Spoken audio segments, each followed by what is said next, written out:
अस्सलाम वालेकुम दोस्तों, मैं ਤੁਹਾਡਾ ਭਰਾ ਮੀਆਂ ਮੁਹੰਮਦ ਅਫਜ਼ਲ ਭੱਟੂ ਤੇ ਤੁਸੀਂ ਦੇਖਦੇ ਪਏ ਹੋ ਡਿਜੀਟਲ ਕਿਸਾਨ ਪਾਕਿਸਤਾਨ।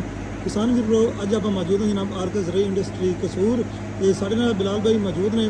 ਸੁਪਰ ਸੀਡਰ 2026 ਦਾ ਇਫਤਤਾਹ ਹੋ ਗਿਆ ਤੇ ਬਿਲਾਲ ਭਾਈ ਨਾਲ ਗੱਲ ਕਰਨੇ। अस्सलाम वालेकुम जी। जी वालेकुम सलाम। बिलाल भाई की हाल चाल है? अल्लाह का शुक्र मियां तबीयत साहब। ठीक है? अल्लाह का शुक्र, ते तबीयत सुनाओ। ठीक है, बस गला खराब है। गले का ਹੁਣ ਬੰਦੋਬਸਤ ਕਰ ਲੈਨੇ हाँ जी। ਠੰਡਾ ਪਵਾਣੇ ਦੋਨੋਂ। हाँ जी ਇਹ ਮੈਨੂੰ ਦੱਸੋ ਵੀ ਸੁਪਰ ਸੀਡਰ 2026 ਮਾਡਲ ਵੇਖਿਆ ਹੈ हाँ जी। ਤੇ ਕਿਹਦਾ ਲੱਗਿਆ ਹੈ?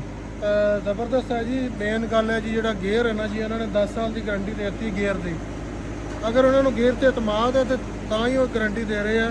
ਸਭ ਤੋਂ ਵੱਡਾ ਮਸਲਾ ਹੀ ਗੇਅਰ ਦਾ ਸੀ। ਅਗਰ ਕਈ ਜਿਹੜੀਆਂ ਹਲਕੀਆਂ ਕੰਪਨੀਆਂ ਦੇ ਸੁਪਰ ਸੀਡਰ ਨੇ, ਉਹਨਾਂ ਦਾ ਪਹਿਲੇ ਸਾਲ ਹੀ ਗੇਅਰ ਖੁੱਲ ਜਾਂਦਾ ਹੈ। ਪਹਿਲੇ ਸਾਲ ਨਹੀਂ ਖੁੱਲਦਾ ਤੇ ਦੂਸਰੇ ਸਾਲ ਖੁੱਲ ਜਾਂਦਾ ਹੈ।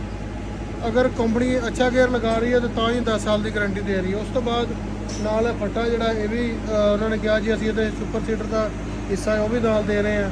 ਨਾਲ ਟੂਲ ਬਾਕਸ ਹੈ, ਹੋਰ ਵੀ ਕਾਫੀ ਚੀਜ਼ਾਂ ਨੇ। ਔਰ ਫਿਰ ਲਾਈਟਾਂ ਜਿਹੜੀਆਂ ਨੇ ਇਹ ਵੀ ਇਹਨਾਂ ਨੇ ਇੱਕ ਯਾਨੀ ਕਿ ਜ਼ਰੂਰਤ ਹੈ ਜ਼ਿਮੀਂਦਾਰ ਨੂੰ। ਸੀਟ ਦੀ ਕੈਲੀਬ੍ਰੇਸ਼ਨ ਬਹੁਤ ਵਧੀਆ ਹੈ। ਇਹ ਚੱਲਣ ਵਾਲੀ ਮਸ਼ੀਨ ਹੈ। ਤੁਹਾਡੇ ਕੋਲ ਵੀ ਮਸ਼ੀਨਾਂ ਚੱਲੀਆਂ ਨੇ, ਅਸੀਂ ਤੁਹਾਡੇ ਕੋਲ ਦੇਖੀਆਂ ਨੇ, ਬਹੁਤ ਜ਼ਬਰਦਸਤ ਚੱਲੀਆਂ ਨੇ। ਫਿਰ ਇਹ ਗੇਅਰ ਜਿਹੜਾ ਇਹ ਬੜਾ ਇਹਨਾਂ ਦਾ ਮੁਨਫਰਦ ਹੈ ਆਰਕੇ ਵਾਲਿਆਂ ਦਾ। ਇਹ ਪਾਕਿਸਤਾਨ ਦੇ ਵਿੱਚ ਜਿਸ ਤਰ੍ਹਾਂ ਕਿ ਇਹਨਾਂ ਨੇ ਲਿਖ ਕੇ ਲਗਾਇਆ ਕਿ ਅਸੀਂ ਸੁਪਰ ਸੀਡਰ ਦੇ ਬਾਨੀ ਹੈ ਤੇ ਅੱਛਾ ਕੰਮ ਕਰ ਰਹੇ ਆ, ਮਾਸ਼ਾਅੱਲਾ ਜ਼ਬਰਦਸਤ ਹੈ, ਸੋਹਣਾ ਕੰਮ ਕਰ ਰਹੇ ਆ। ਸਬਸਿਡੀ ਦੇ ਵਿੱਚ ਸੁਪਰ ਸੀਡਰ ਦੇ ਰਹੇ ਆ। ਬਿਲਾਲ ਭਾਈ ਕਾਫੀ ਫਰਮਾਂ ਦਾ ਤੁਸੀਂ ਵਿਜ਼ਿਟ ਕੀਤਾ ਹੈ ਤੇ ਇਹਨਾਂ ਦੇ ਨਾਮ ਟੂਲ ਬਾਕਸ ਵੀ ਨਾਲ ਦੇਣਾ ਸ਼ੁਰੂ ਕਰ ਦਿੱਤਾ, ਟੂਲ ਕਿੱਟ। ਹਾਂਜੀ, ਇਹ ਮੈਨੂੰ ਦੱਸੋ ਵੀ ਇਹ ਕੰਮ ਅੱਛਾ ਨਹੀਂ, ਕੈਸਾ ਲੱਗਿਆ ਟੂਲ ਕਿੱਟ ਦਾ? ਹਰ ਇੰਡਸਟਰੀ ਦਾ ਆਪਣੇ ਵੱਲੋਂ ਕੋਈ ਨਾ ਕੋਈ ਚੰਗਾ ਹੀ ਕੰਮ ਕਰਦੀ ਹੈ। ਇਹਨਾਂ ਨੇ ਵੀ ਜੋ ਬਿਹਤਰ ਸਮਝਿਆ ਕਿਸਾਨਾਂ ਵਾਸਤੇ ਉਹ ਇਹਨਾਂ ਨੇ ਕੀਤਾ ਹੈ। ਸਭ ਤੋਂ ਪਹਿਲਾਂ ਇਹਨਾਂ ਦਾ ਜਿਹੜਾ ਲਾਂਚਿੰਗ ਦਾ ਪ੍ਰੋਗਰਾਮ ਸੀ ਨਾ, ਉਹ ਬੜਾ ਮੁਨਫਰਦ ਸੀ। ਤੇ ਇੱਕ ਨਵੀਂ ਚੀਜ਼ ਨਵੇਂ ਅੰਦਾਜ਼ ਨਾਲ ਬਾਇਜ਼ਤ ਤਰੀਕੇ ਨਾਲ ਲੋਕਾਂ ਨੂੰ ਦਿਖਾ ਰਹੇ ਆ।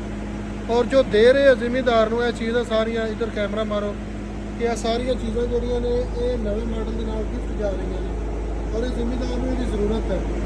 ਸਭ ਤੋਂ ਮੈਨੂੰ ਅੱਛਾ ਲੱਗਾ ਜਿਹੜਾ ਗੇਅਰ ਦੀ 10 ਸਾਲ ਗਾਰੰਟੀ ਹੈ। ਗੇਅਰ ਬਹੁਤ ਜ਼ਬਰਦਸਤ ਇਹਨਾਂ ਨੇ ਲਗਾਇਆ। ਬੈਕ ਸਾਈਡ ਤੇ ਲਾਈਟਾਂ ਵੀ ਲਾ ਦਿੱਤੀਆਂ ਨੇ, ਰਾਤ ਨੂੰ ਤੁਸੀਂ ਕੰਮ ਕਰ ਸਕਦੇ ਹੋ। ਹਾਂਜੀ, ਦਿਨ ਰਾਤ ਚਲਾਓ ਮਸ਼ੀਨ। ਔਰ ਮਸ਼ੀਨਾਂ ਅੱਛੀਆਂ ਬਣਾ ਰਹੇ ਆ ਔਰ ਤਾਂ ਹੀ ਗਾਰੰਟੀ ਦੇ ਰਹੇ ਆ। ਪੇਂਟ ਕੁਆਲਿਟੀ ਕੈਸੀ ਲੱਗੀ? ਪੇਂਟ ਕੁਆਲਿਟੀ ਜ਼ਬਰਦਸਤ ਹੈ, ਯਾਨੀ ਕਿ ਉਹ ਭੱਠੀ ਦਾ ਪੇਂਟ ਕਰ ਰਹੇ ਆ। ਬਾਹਰ ਓਵਨ ਲੱਗਾ ਹੈ, ਪੇਂਟ ਸ਼ਾਪ ਬਣੀ ਹੋਈ ਹੈ, ਜ਼ਬਰਦਸਤ ਕਰ ਰਹੇ ਆ। ਟਾਪ ਦੀਆਂ 5 ਫਰਮਾਂ ਨੇ ਨਾ, ਟਾਪ ਦੀਆਂ 5 ਫਰਮਾਂ, ਉਹਦੇ ਵਿੱਚ ਆਰਕੇ ਇੰਡਸਟਰੀ ਵੀ ਸ਼ਾਮਲ ਹੈ। ਇਹ ਪਾਕਿਸਤਾਨ ਦੇ ਵਿੱਚ ਇਹਨਾਂ ਨੇ ਸੁਪਰ ਸੀਡਰ ਦੀ ਬੁਨਿਆਦ ਰੱਖੀ ਹੈ। ਸੁਪਰ ਸੀਡਰ ਦੇ ਬਾਨੀ ਨੇ ਔਰ ਇਹਨਾਂ ਕੋਲ ਤਜਰਬਾ ਵੀ ਕਾਫੀ ਹੈ, ਕੰਮ ਵੀ ਅੱਛਾ ਕਰ ਰਹੇ ਆ। ਬਾਕੀ ਹਰ ਬੰਦੇ ਦੀ ਆਪੋ ਆਪਣੀ ਪਸੰਦ ਹੁੰਦੀ ਹੈ। ਸਬਸਿਡੀ ਦੇ ਵਿੱਚ 28 ਫਰਮਾਂ ਨੇ, ਜਿਹਨੂੰ ਜਿਹੜੀ ਅੱਛੀ ਲੱਗ ਰਹੀ ਹੈ।